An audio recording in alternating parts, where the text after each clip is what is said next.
অনেকে সামাজিক যোগাযোগ মাধ্যমে আমাদের নিয়ে নানান ধরনের মন্তব্য করেছে যে আমরা নাকি এই অনুষ্ঠান থেকে যারা গিয়েছিলাম 50,000 টাকার খাম পেয়েছি। আচ্ছা, এটি কি আসলে বিশ্বাসযোগ্য যে একটি পত্রিকার অনুষ্ঠানে গেলে, প্রতিষ্ঠা বার্ষিকীতে গেলে এটি কি কখনো হয়েছে যে তারা আসলে যারা অতিথি তাদের 50,000 টাকার খাম দেয়?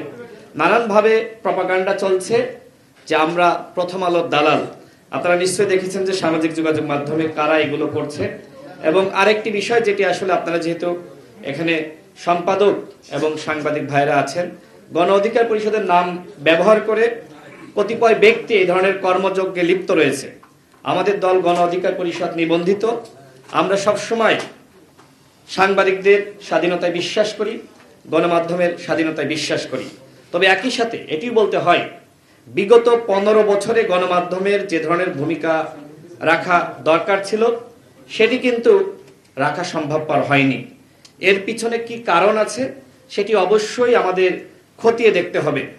আমরা স্বাধীন সাংবাদিকতায় বিশ্বাস করি। একটি অভ্যুত্থান হয়েছে, ছাত্র জনতা জীবন দিয়েছে। সুতরাং এমন ভুল যাতে আমরা না করি যাতে করে এই গণ অভ্যুত্থান ব্যাহত হয় এবং আমরা আবার সেই ফ্যাসিজমের মধ্যে আমরা আটকে পড়ি। সাংবাদিক থেকে শুরু করে রাজনীতিবিদ, আমাদের সকলের আচরণ, কথাবার্তা, আমাদের সবকিছু পরিবর্তন করতে হবে। আমরা যদি আমাদের মানসিকতার সংস্কার না করি তাহলে কিন্তু রাষ্ট্র সংস্কার যে কথা এই সরকার বলছে এবং আমাদের চাওয়া সেটি কিন্তু সম্ভবপর হবে না।